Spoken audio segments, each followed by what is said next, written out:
On Christmas Day, my daughter said, "Wait at the airport, Dad. I'll be there soon to pick you up." But I waited for over 12 hours, called her 35 times, and no one came. Instead of a warm embrace, I received cold betrayal from my own flesh and blood, who prefers inheritance to her father. When I finally got to their house by taxi, I was shocked by what I saw. Before we continue, please subscribe to the channel and let us know where you are listening in the comments. The gift bags cut into my fingers as I stepped off the plane at Denver International.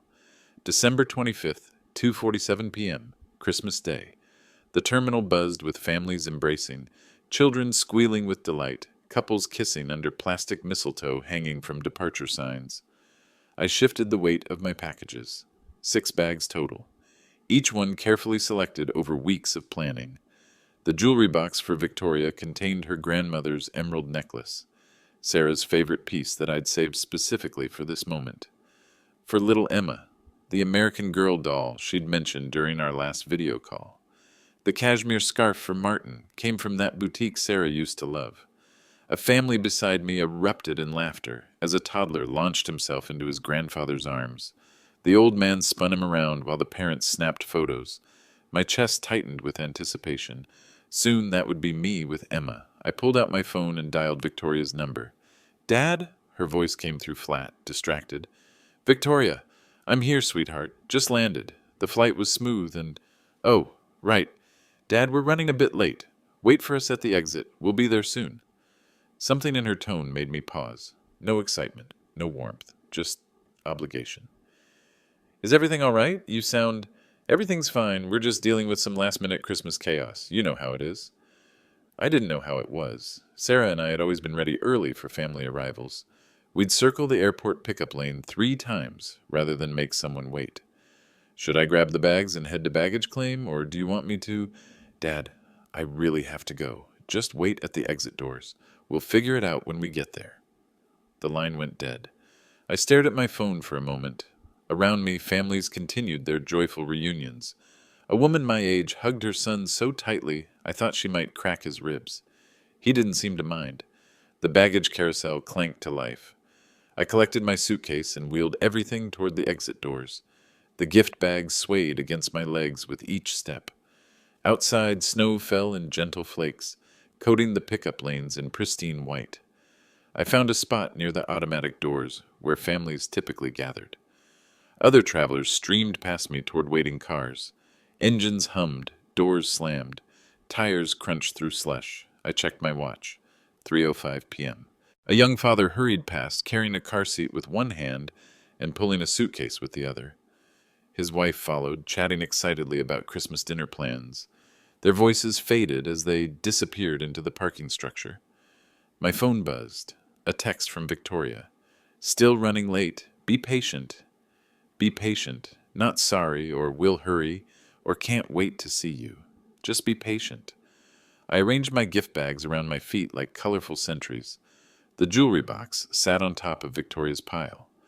Inside that small velvet container was 3 generations of Baker family history. Sarah's mother had worn those emeralds to her wedding. Sarah had worn them to ours. Now they would go to Victoria. Another family walked past. The teenage daughter rolled her eyes at something her mother said, but she was smiling, really smiling, the kind of smile that said she was exactly where she wanted to be. I pulled up Victoria's contact again. My thumb hovered over her name. Maybe I should call Martin instead. He always answered quickly. But something held me back. Victoria had said they were dealing with Christmas chaos. Maybe I was overthinking this. The automatic doors whooshed open and closed as travelers came and went. Each time I looked up, hopefully. Each time, strangers passed by without a glance. 3:15 p.m., I shifted my weight from one foot to the other. The excitement I'd felt stepping off the plane was transforming into something else. Something uncomfortable. Like wearing a sweater that had shrunk in the wash. It still fit, but nothing felt quite right. A security guard walked by, nodding politely. I nodded back and checked my phone again. No new messages, no missed calls. Just the lock screen photo I'd taken of Emma last Christmas, her gap-toothed grin bright under our old Christmas tree. This Christmas tree would be different. Victoria had sent photos of their new house, all white and silver decorations, perfectly coordinated, professional looking, nothing like the chaotic, homemade ornament explosion Sarah and I had always preferred. But that was fine. People changed, grew up, developed their own traditions. I just wished Victoria had sounded happier to hear from me. The snow outside was getting heavier. I could see it swirling under the streetlights that had automatically clicked on, despite the afternoon hour. December in Denver. I'd forgotten how dark it got, how quickly. My watch showed 3:20 p.m. now, still early. Traffic could be terrible on Christmas Day. I remembered that from when Victoria was little, and we'd driven to my mother's house. All those families on the road at once, everyone running a little behind schedule. I pulled my coat tighter and settled in to wait. Moving away from the main flow of travelers, I spotted a row of cushioned chairs near the large windows. Perfect. I wheeled my suitcase over and carefully arranged the gift bags around my feet like a colorful fortress. Each bag had been selected specifically, the deep burgundy one for Victoria, forest green for Martin, cheerful red and gold for little Emma. But the real surprises weren't in these bags. I reached into my inner coat pocket and felt the crisp edges of 3 envelopes. Bank of Colorado letterhead, each one sealed with the kind of weight that meant serious business. Inside Victoria's envelope, a certified check for $50,000. Martin's contained the same amount. The third envelope, marked Education Fund, held $75,000 designated for the grandchildren's futures, $175,000. Christmas morning generosity. After Margaret died, selling Baker's Auto Parts had been the hardest decision of my life. 30 years building that business from a single garage to 12 thriving locations across Colorado. But walking through those familiar aisles without her, laugh echoing from the office, watching employees who remembered when she brought homemade cookies every Friday, it became unbearable. The $2.8 million sale had given me options: conservative investments, financial security, most importantly, the ability to show my family exactly how much they meant to me. I pulled out Victoria's envelope and ran my thumb along the sealed edge. $50,000 represented months of careful planning. Not enough to seem excessive or create dependency, but substantial enough to make a real difference. Maybe she could finally quit worrying about household expenses. Maybe she and Martin could take that European vacation they had mentioned last year. A young couple walked past, the woman clutching a baby carrier, while her partner juggled 2 toddlers and a diaper bag. They moved with the frantic energy of new parents trying to manage Christmas travel. I remembered those days, Victoria at 18 months, screaming through her first flight, while Margaret and I took turns walking the airplane aisle. Now Victoria was the parent, the responsible adult, the one dealing with Christmas chaos and running late because life with children meant nothing ever went according to schedule. I checked my watch again. 3:35 p.m. Still reasonable. The education fund had been Margaret's idea, actually. She'd mentioned it during one of our last conversations before the cancer took her voice entirely. Promise me you'll make sure Emma and any other grandchildren get proper educations. College keeps getting more expensive. I'd held her hand and promised. This check fulfilled that promise, and then some. Settling deeper into the chair, I organized the gift bags by recipient. Victoria's burgundy bag contained the emerald necklace that had belonged to Margaret's grandmother. 3 generations of Baker women had worn those stones. Now they would grace Victoria's throat, connecting her to a legacy of strong women who'd built something meaningful. My phone buzzed. Another traveler calling someone, their voice carrying across the waiting area. Stuck in traffic, but we'll be there soon, I promise. Soon. That's what Victoria had said. Soon. I adjusted the gift bags so the ribbons wouldn't get crushed and leaned back to watch the steady stream of families reuniting near the exit doors. Each embrace reminded me why this wait was worthwhile. The checks in my pocket represented more than money. They were proof of a father's love, carefully planned and precisely executed. When Victoria saw that $50,000 amount, her eyes would widen the same way they had when she was 7 and found the bicycle she'd been hoping for under our Christmas tree. When Martin realized his father-in-law had thought to include him equally, his respect for me would deepen. And when I explained the education fund, they'd both understand that I wasn't just thinking about today. I was investing in their children's futures, worth every minute of waiting. By 4:30, the cushioned chair had become uncomfortable. My back ached from sitting in the same position, and the gift bags seemed heavier each time I adjusted them. The airport entrance doors swooshed open and closed with mechanical precision, bringing blasts of December air that cut through my wool coat. I checked my watch. 4:47 p.m. Time to find somewhere warmer. Gathering my belongings required strategic planning now. The suitcase handle in my right hand, 3 gift bags looped over my left arm, the remaining bags clutched in my left fist. I shuffled toward the main terminal area, away from those treacherous entrance doors that leaked cold air with every opening. The coffee shop near Gate B15 offered a small table and chairs that looked marginally more comfortable. I arranged my colorful fortress of gift bags around the table legs and ordered a large coffee from a tired-looking barista who wished me Merry Christmas with practiced efficiency. 5:15 p.m. The coffee warmed my hands but couldn't shake the chill that had settled into my bones. Other travelers moved past my table with purpose. Families heading to gates, couples embracing after successful pickups, business travelers checking phones while walking briskly toward exits. Everyone except me seemed to know exactly where they were going and when they'd get there. I pulled out my phone and stared at Victoria's contact information. No missed calls. No new messages since that brief "be patient" text hours ago. Traffic couldn't be this terrible, not for 3 hours. By 6 o'clock, hunger gnawed at my stomach. I purchased an overpriced sandwich from the coffee shop and ate mechanically while watching the entrance area through the windows. Each time a family approached, my pulse quickened. Each time strangers walked past, disappointment settled deeper into my chest. 6:45 p.m. Dinner time on Christmas Day. Families across the country were gathering around tables, sharing stories, opening presents. I was sitting alone in an airport coffee shop, guarding gift bags like a department store Santa who'd lost his way. The rational part of my mind offered explanations. Holiday traffic, last-minute Christmas preparations. Maybe Emma had gotten sick and they'd needed to find a babysitter.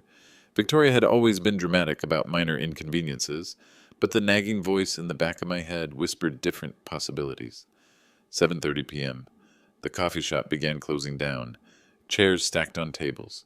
The barista wiping counters with obvious exhaustion. Time to move again. I relocated to a seating area near the main information desk, closer to the airport's central heating system. My expensive leather shoes had developed uncomfortable pressure points from standing and walking with heavy bags. The emerald necklace box pressed against my ribs through my coat pocket, a reminder of the love I'd brought to share. 8:15 p.m., nearly 6 hours since landing. This was beyond holiday traffic, beyond any reasonable delay. I found a quiet corner near the restrooms and dialed Victoria's number with fingers that felt stiff from cold. The phone rang twice before her voice came through, sharp and distracted. "Dad, what is it now?" Now? As if I'd been calling constantly instead of waiting patiently for hours. "Honey, I've been waiting quite a while. How much longer do you think?" "Just 15 more minutes maximum, Dad. And don't you dare call a taxi." The line went dead before I could ask why a taxi would be problematic. I stared at my phone. 15 minutes maximum. After 6 hours, she could promise 15 minutes with such certainty? And why the emphatic prohibition against calling a taxi? If they were truly delayed by traffic or emergency, wouldn't a taxi be the logical solution? The questions multiplied in my mind like cracks in ice. Heat. That's what I needed. The cafeteria near Terminal A glowed with warm light and the promise of hot food. I dragged my collection of bags across the polished floor, each step echoing my exhaustion. 9 hours since landing. 9 hours of Victoria's empty promises. A small table near the windows offered refuge. I arranged the gift bags around the table legs like colorful guards, each one representing thousands of dollars of thoughtful preparation. The emerald necklace, the education fund, the $50,000 checks that were supposed to bring joy, not humiliation. Can I get you anything? The cafeteria worker looked at me with practiced kindness. Coffee, black, and whatever soup you have. The tomato soup arrived lukewarm, but I wrapped my cold hands around the bowl anyway. Steam rose from the surface, fogging my glasses. Through the condensation, my reflection looked like a stranger. Tired, aged, foolish. $200,000. That's what Victoria's education had cost me. The numbers surfaced from the depths of my memory with crystalline clarity. 6 years of private college, graduate school, sorority fees, study abroad in Italy. I'd worked overtime at Baker's Auto Parts every weekend for 4 years straight to pay those bills. While other fathers my age played golf or took weekend trips with their wives, I was in the shop, ordering inventory, balancing books, pushing every dollar toward Victoria's future. Margaret had warned me, "You're spoiling her, Roger. She never thanks you for anything." But I'd dismissed her concerns. Victoria was ambitious, driven. She deserved every opportunity money could provide. The soup grew cold as memories flooded back. Victoria's graduation day, when I'd driven 8 hours to attend her ceremony. She'd spent 15 minutes with me before rushing off to celebrate with friends. No mention of the sacrifices, no acknowledgement of the extra shifts I'd worked to pay for that diploma. Her wedding, where she'd seemed embarrassed by my simple speech about hard work and family values. Martin's parents, educated, sophisticated, had delivered eloquent toasts about literature and philosophy. I'd talked about the dignity of honest labor. Christmas mornings when she'd opened expensive gifts with casual expectation, as if my generosity was her birthright rather than my choice. Each memory stung more than the last. I pulled out my wallet and stared at the 3 sealed envelopes inside. $175,000 in certified checks. More money than most people saw in years, casually dismissed with "be patient" and "don't call a taxi." The taxi prohibition still puzzled me. If they were genuinely delayed, why forbid the obvious solution? Unless they weren't delayed at all. The thought hit me like cold air through an opening door. What if Victoria simply didn't want to pick me up? What if this was intentional neglect, designed to teach me some lesson about convenience or expectations? I thought about the BMW I'd helped her buy for college, the apartment deposit I'd covered, the credit card bills I'd paid without question. Every gesture of love translated into financial support, every expression of care measured in dollars. Had I raised a daughter or created a creditor? A young family sat at the table across from me, sharing French fries while their toddler colored with crayons. The parents took turns wiping the child's fingers, laughing at his artistic efforts. Simple moments, free moments, the kind of Christmas memory that didn't require checkbooks or sacrifice. When had my relationship with Victoria become purely transactional? My phone sat silent on the table. No calls, no texts, no explanation for why her 15 minutes maximum had stretched past the 30-minute mark. I checked my expensive watch, the one Victoria had given me 3 Christmases ago, probably bought with money I'd transferred to her account. 9:05 p.m., dinner time on Christmas Day. Families across America were gathered around tables, sharing stories and gratitude. I was sitting alone in an airport cafeteria, surrounded by gift bags that suddenly felt like evidence of my own foolishness. Something was wrong. The realization hit me as I stared at my phone showing 9:15 p.m. Not just delayed, not just inconsiderate, wrong.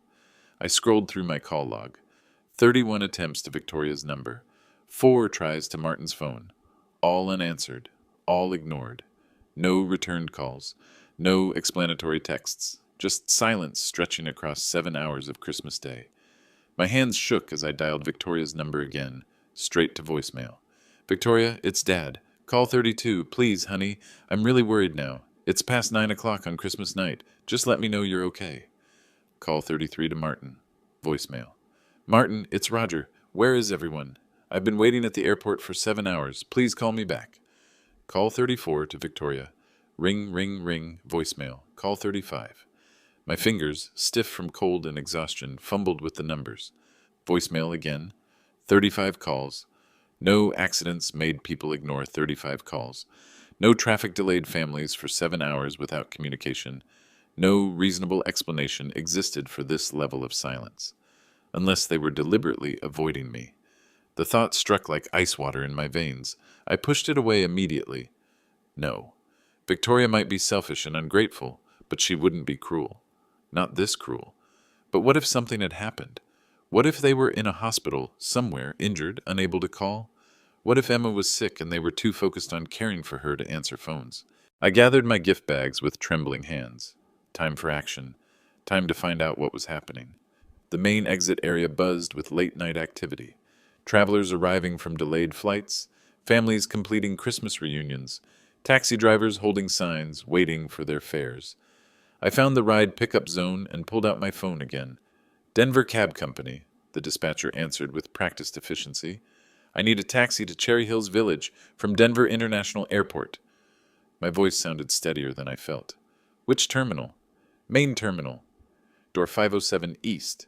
Address in Cherry Hills? I recited Victoria's address. The house I'd helped with the down payment. Another $20,000 I'd provided without question or thanks. Fare will be about $65. Taxi should be there in 12 minutes. 12 minutes. After 7 hours, 12 more minutes felt like nothing. I positioned myself near the designated pickup spot and checked my phone one more time. No missed calls, no texts, no explanations. 9:25 p.m. Christmas dinner was long over. Families across America were settling into evening routines, watching movies, playing board games, children falling asleep surrounded by torn wrapping paper and new toys. I was standing outside an airport in December cold, carrying gift bags worth thousands of dollars, waiting for a taxi to take me to a house where my own family might be deliberately avoiding me. The yellow cab pulled up at 9:27 p.m. exactly. The driver, a middle-aged man with kind eyes, helped me load my bags into the trunk. "Christmas visit?" he asked as I settled into the back seat. "Something like that." The taxi pulled away from the airport pickup area, and I watched the terminal lights grow smaller in the rear window. 7 hours of waiting, 35 unanswered calls, and $175,000 in Christmas gifts. Either my family was in serious trouble, or I was about to discover just how little I meant to the people I'd sacrificed everything for. The taxi's heater warmed my face, but couldn't touch the cold that had settled in my chest. 12 hours, 7 hours of waiting, 35 unanswered calls. The numbers repeated in my mind like a broken record as James navigated through Denver's Christmas night traffic. "Long day at the airport?" he asked, glancing at me in the rearview mirror. 12 hours, waiting for family to pick me up." 12 hours? His eyebrows rose. "Christmas travel is rough. Family reunion?" "Something like that. My daughter and her husband." The words felt strange in my mouth. Family reunion implied joy, anticipation, warmth. What word described this? "They must be excited to see you," James said with genuine kindness. I stared out the window at houses decorated with Christmas lights. Behind those glowing windows, I imagined families gathered around trees, sharing stories, grandparents holding sleepy children, normal families.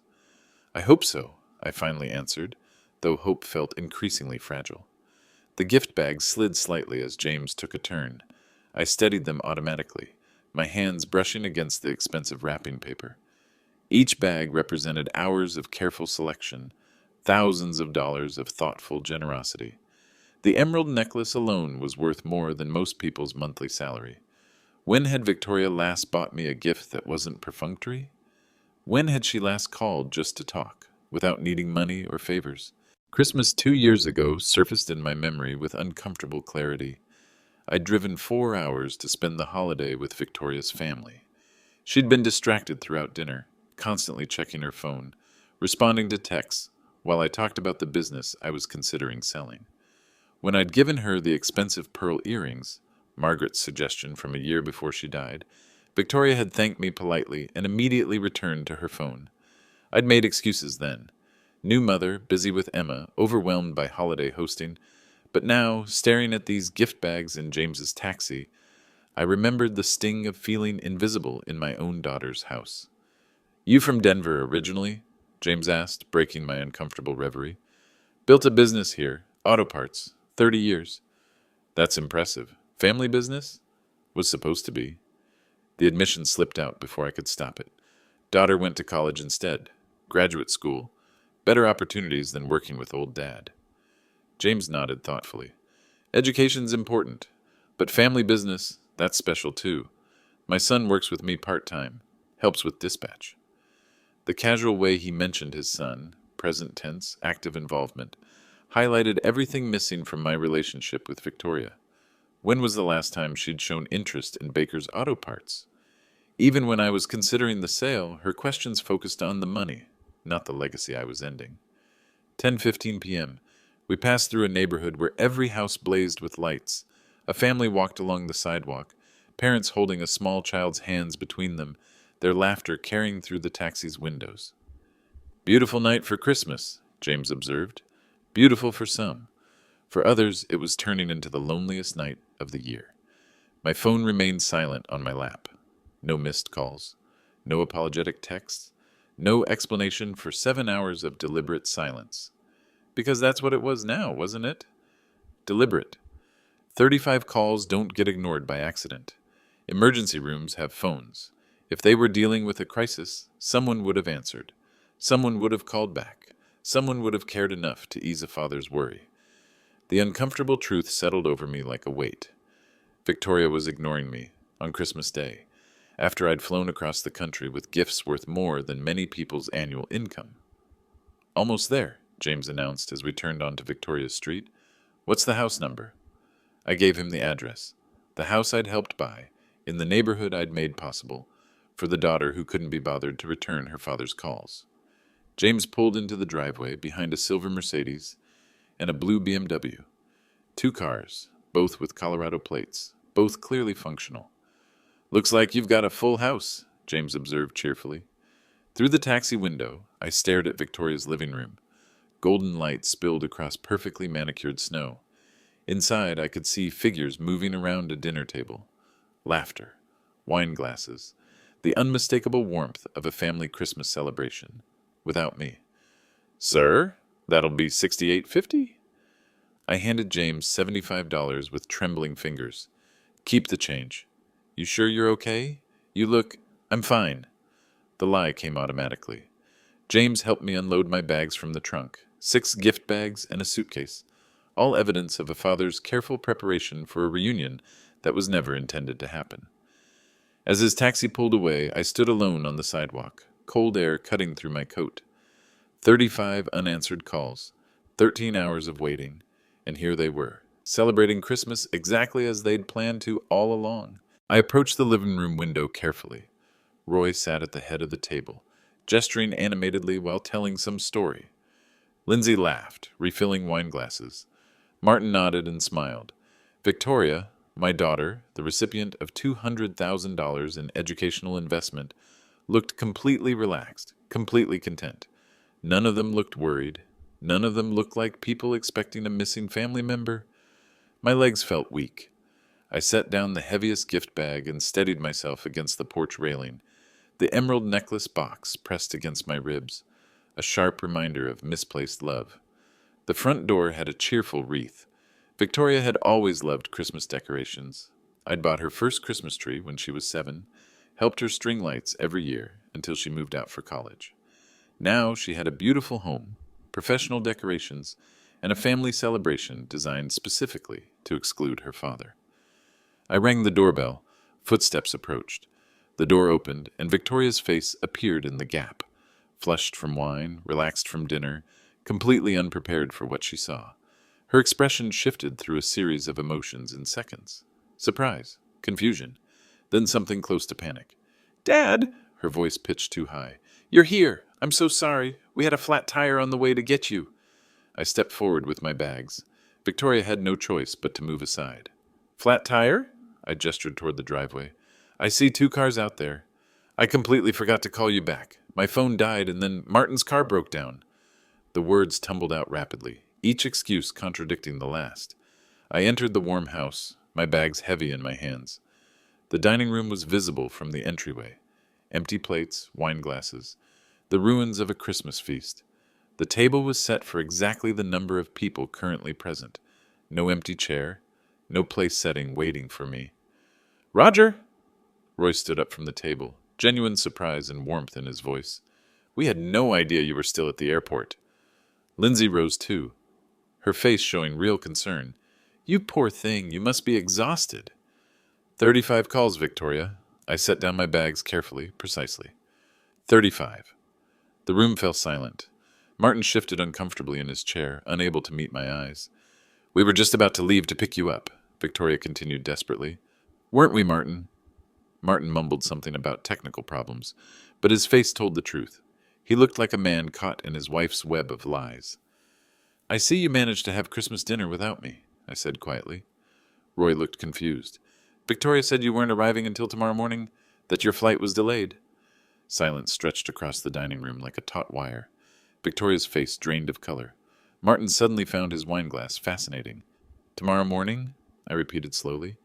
Lindsay moved quickly to break the tension. Roger, you poor thing, you must be absolutely starving. Let me get you a fresh plate. She bustled toward the kitchen, maternal instincts overriding the awkwardness. Roy gestured to an empty chair beside him, his judicial mind clearly processing the discrepancy between what Victoria had told them and what was actually happening. Please sit, Roy said warmly. We'll sort this all out, but first you need food and rest. I settled into the chair, carefully placing my gift bags beside me. The expensive burgundy bag containing Victoria's emerald necklace leaned against my leg, a reminder of misplaced generosity. Victoria launched into nervous chatter. Dad's fine, aren't you, Dad? Just a little mix-up with the cars. You know how crazy Christmas travel can be. 35 phone calls, I said quietly, cutting through her babble. Martin's fork clattered against his plate. Lindsay returned with a warmed plate of turkey and fixings, setting it before me with gentle efficiency. You must tell us about your flight, Roger. Was there terrible weather? These holiday delays can be absolutely dreadful. No weather issues, I replied, accepting the coffee she poured. Clear skies all day? Roy leaned forward slightly.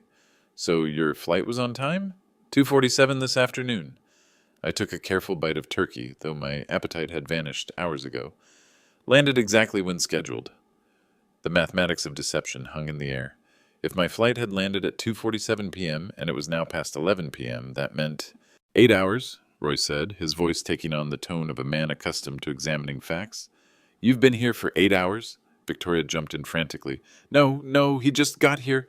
The cars were... I waited at the airport, I said simply. Called Victoria multiple times. No one answered. Lindsay's hand flew to her heart. Oh my goodness, you were at the airport alone for 8 hours? On Christmas Day? Martin mumbled something about technical difficulties, but his voice lacked conviction.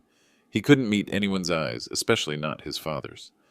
Roger, Roy said carefully, if you needed transportation, you should have called us. We would have come immediately. I didn't have your number memorized, and I kept expecting...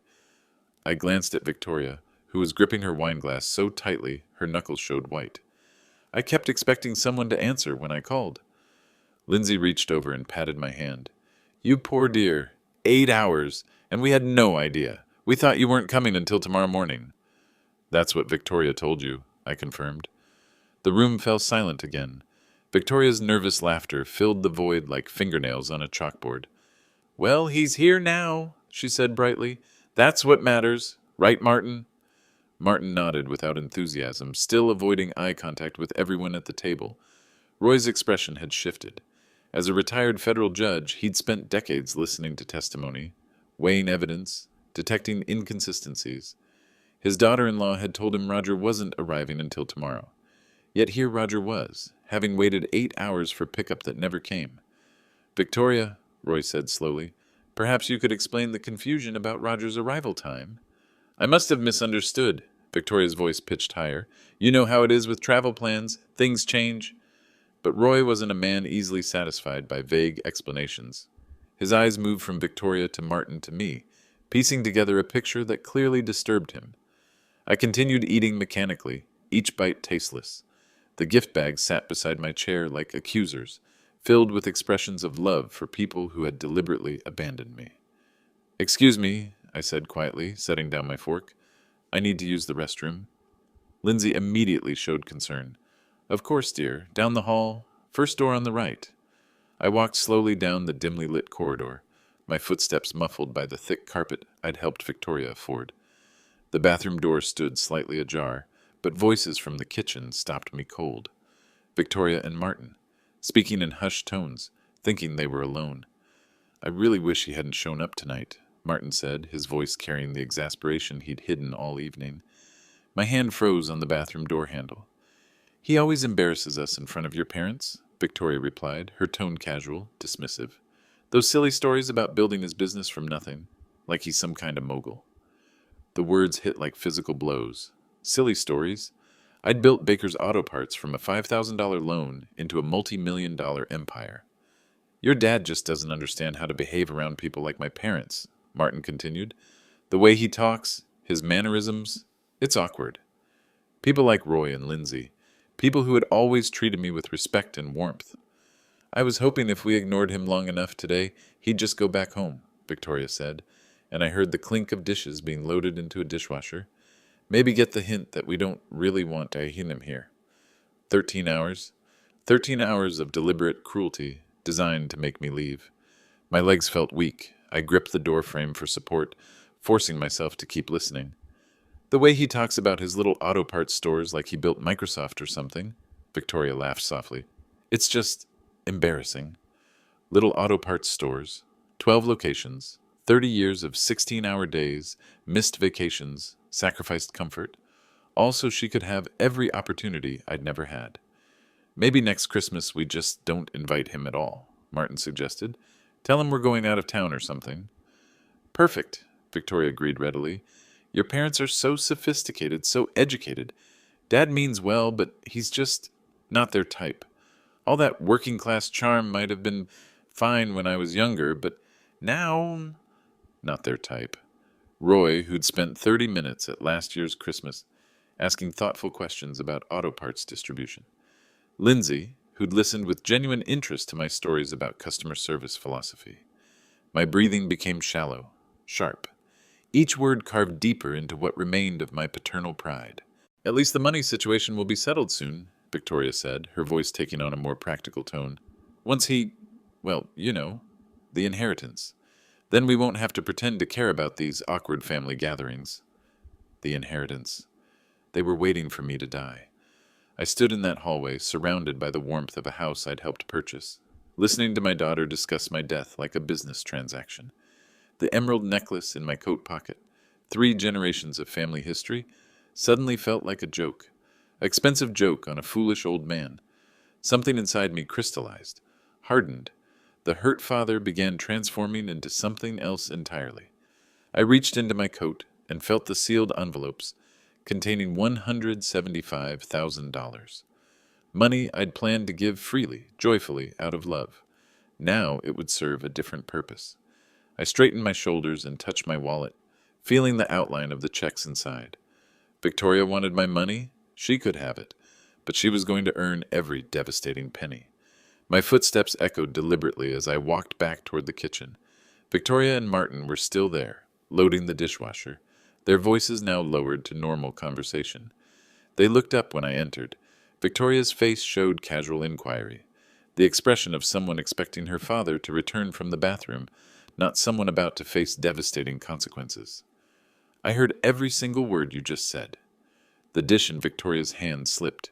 It would have shattered against the floor if Martin hadn't caught it reflexively. Dad? Victoria's voice came out small, uncertain. 13 hours in an airport, I continued, my voice controlled but rising. 35 unanswered phone calls. And you two were in here discussing how I embarrass you in front of Roy and Lindsay? Victoria's face drained of color. Martin stepped backward, bumping against the counter. Dad, you don't understand. We weren't talking about you that way. Victoria's words tumbled out in a rush. You took it out of context. Context? I stepped closer, blocking their path to the dining room. You said you wished I hadn't shown up tonight. You called my business stories silly. You planned to never invite me to Christmas again. We never meant to hurt you. Victoria's voice pitched higher, more desperate. The car really did break down. I gestured toward the window facing the driveway. 2 cars out there, both working perfectly, both available to pick up your father who waited 13 hours in an airport on Christmas Day. Martin cleared his throat nervously. Maybe we didn't express ourselves well. It's been a long day for everyone. Express yourselves well? My voice carried 24 years of discovered disappointment. You laughed about my little auto parts stores. 12 locations, Martin. 30 years of 16-hour days, so Victoria could have everything I never did. You're overreacting, Victoria said, but her voice cracked. We love you. You know that. Love me. The word felt bitter in my mouth. You told Martin that once I die and you get the inheritance, you won't have to pretend to care about these awkward family gatherings anymore. The kitchen fell silent, except for the hum of the refrigerator and the distant sound of Roy and Lindsay's conversation from the dining room. Victoria stared at me with wide eyes. How did you weren't standing in the hallway? Yes, I was. Listening to my daughter discuss my death like a business transaction? Absolutely. Martin shuffled uncomfortably, looking everywhere except at my face. Your dad misunderstood what we meant, Victoria. We should all calm down and talk rationally. Misunderstood? I pulled out my phone and showed them the call log. 35 attempts. Would you like me to explain how I misunderstood those too? Victoria tried a different approach, her voice taking on a pleading tone. Dad, we were just stressed. It's been such a crazy day, and we said things we didn't mean. Stressed? I cut her off. You were relaxed, comfortable, planning my exclusion from future holidays while I sat 12 miles away, wondering if you were dead in a car accident. The voices from the dining room grew quieter. Roy and Lindsay were probably wondering what was taking so long. People like Roy and Lindsay, I continued, repeating Victoria's exact phrase. Too sophisticated for someone with working-class mannerisms. Is that what you told them about why I wasn't coming until tomorrow? Victoria's mouth opened and closed without sound. 24 years, I said quietly. 24 years of believing I raised a daughter who loved her father. Tonight, I discovered I raised someone who's ashamed of me. Footsteps approached from the dining room. Roy appeared in the doorway, followed closely by Lindsay, both wearing expressions of concern. Is everything all right? Roy asked, his judicial instincts clearly picking up on the tension. We heard voices. Roy, Lindsay, I said, my voice steady. Please, come in. There are some things you need to know. Victoria shot me a panicked look. Dad, please don't. Don't what? I cut her off. Don't tell them the truth? We moved into the living room. Roy and Lindsay settled onto the couch while Victoria and Martin remained standing, their discomfort obvious. I positioned myself near my gift bags, the colorful packages, now serving a very different purpose. Roy, you asked earlier about my flight being delayed, I began. Let me tell you what really happened. Victoria tried to interrupt. Dad, maybe we should discuss this privately. 13 hours, I continued, speaking directly to Roy and Lindsay. I spent 13 hours at Denver International Airport today. I called Victoria 35 times. No one answered. Lindsay's hand flew to her heart. 13 hours? On Christmas Day? But the car trouble, Roy began, then stopped as he processed the timeline. His legal mind was clearly working through the discrepancies. There was no car trouble, I said simply. 2 working vehicles were in the driveway all day. They deliberately ignored my calls because they hoped I would give up and go home. Roy's face darkened. This is completely unacceptable. How could you treat Roger this way? We made a mistake, Victoria said desperately. But we can explain. You made a mistake? Lindsay's voice carried the moral outrage of someone who'd spent decades teaching young people about ethics. You deliberately abandoned him at an airport on Christmas? I reached for the burgundy gift bag and pulled out the first envelope. I came here tonight with Christmas presents. Generous ones. The envelope felt substantial in my hands. Official bank letterhead, certified funds, careful planning. This check, I held up Victoria's envelope, is for $50,000. Martin's contains the same amount. The education fund for Emma totals $75,000. Victoria's face went pale. Dad, $175,000, I continued. Money I'd planned to give freely, out of love. Martin found his voice. We can fix this. Please don't make permanent decisions based on one bad night. I looked at Roy and Lindsay. While I waited at the airport, wondering if they were dead in an accident, they were here having Christmas dinner, and afterward I overheard them discussing how I embarrass them in front of you, how my business stories are silly, how I don't know how to behave around people like you. Roy stood up, his face flushed with anger. Roger, I am deeply ashamed of my son's behavior. This is unconscionable. The money will fund my European travels instead, I announced, placing the checks back in my coat. As for my will, which currently leaves my entire estate to Victoria, that's changing immediately. Victoria's composure finally cracked. You don't mean that. We're family. Family? I looked at her with cold eyes. Family doesn't abandon each other on Christmas. Family doesn't mock each other's life work.